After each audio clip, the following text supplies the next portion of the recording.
Make a list of all the things you can do. Get right on those. Discipline yourself for those, both for the results and for the muscle and for the practice, so that when life hands you some big challenges, you'll be ready.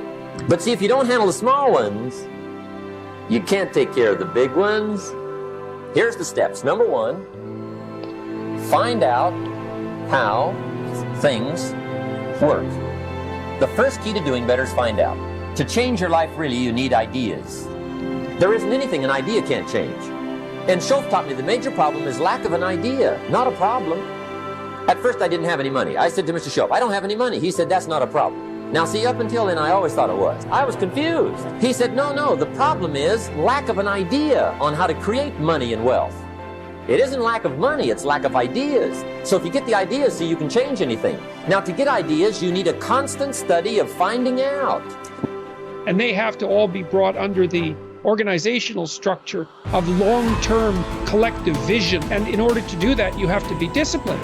And any discipline, technically speaking, is an attempt to bring all those competing short-term impulses under a larger scale and more inclusive framework. You do that, and then, well, that's actually what gives you freedom.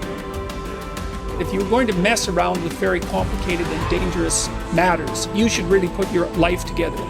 We also know that the higher your conscientiousness, the lower your neuroticism. Conscientiousness does seem to keep neuroticism in check, and so I would say, and have said this to many people, clean your room, organize your life, get a routine, establish disciplined habits.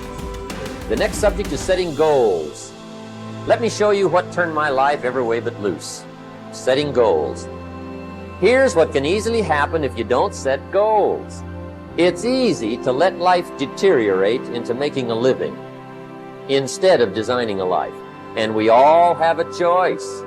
Make a living or design a life. It's easy to get trapped by economic necessity. But the best advice I can give you on how to break out of that trap is to learn how to set goals. Mr. Schoaf put it to me this way. He said, Jim, if you had enough reasons, you could do the most incredible things. If you have enough reasons. Write down your why.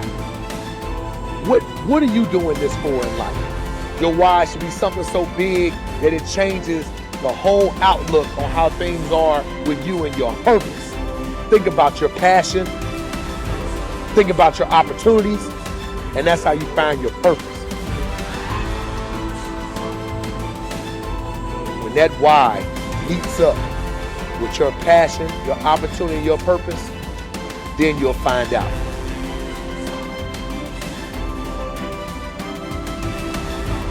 Most of us are standing in a busy street, just letting the opportunities in life pass us by. We're waiting for the perfect situation, the perfect circumstances, the perfect opportunity, the perfect time. There's never going to be a perfect time or the perfect moment. There's never a perfect moment to do something great with your life. Take a look at the clock. That thing ain't stopping for nothing, baby. It's going to keep ticking, keep moving, keep passing you by all the time you're waiting for it to read perfect o'clock. You have to take action now. Whatever that goal is, whatever that dream is that you're holding in your mind, now is the time. Forget all your excuses. Forget all your problems. Not tomorrow, not next week, but right here, right now. Why keep looking around at people that are where you want to be, living the type of life you want to live? Look at that place where they are and say to yourself, now is my time. Now is my moment. Now is your moment. Today is that day. I want you to be terrified of sitting on the sidelines and doing nothing. Waking up in 6 days or 6 weeks or 6 years or 60 years and being no closer to your goal. You've made no progress. That is the nightmare. Do the extra repetition, run the extra mile, go the extra round, make the right choices. Give the full measure, fight back, go down swinging, give every day everything you've got, embed that long-term goal in your mind, burn it into your soul.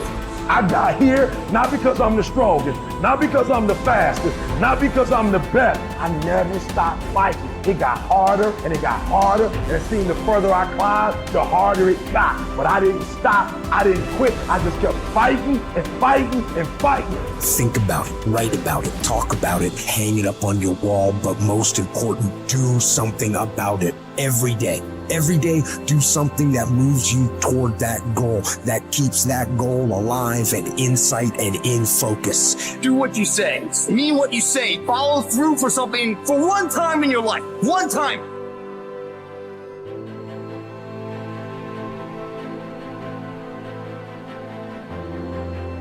Most people can motivate themselves to do things simply by knowing that those things need to be done.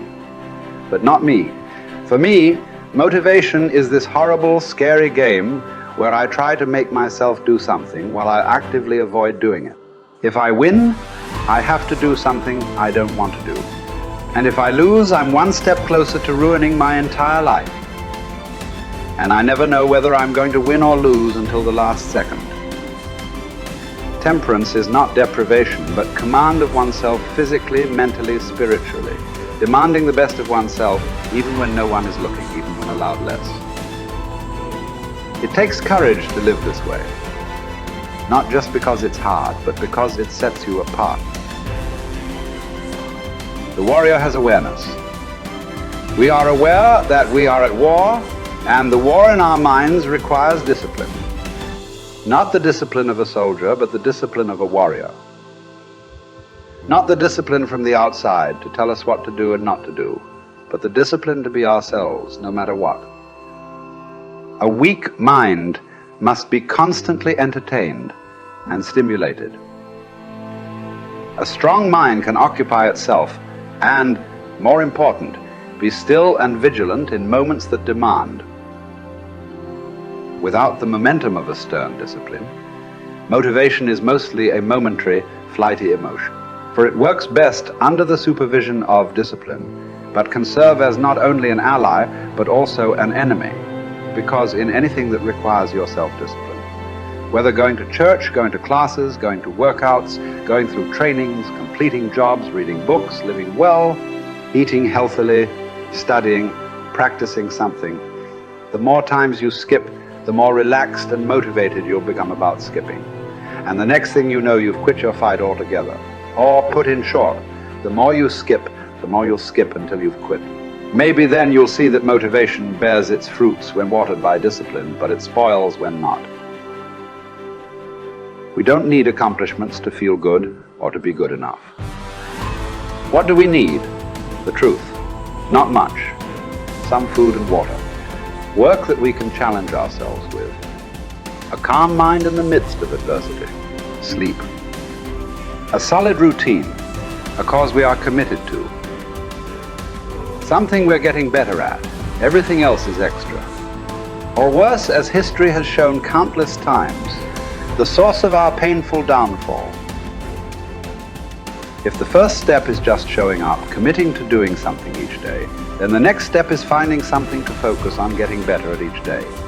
And in this, where cumulative improvement meets compounding returns, we can harness one of the most powerful forces on earth. Think about it. Most people don't even show up.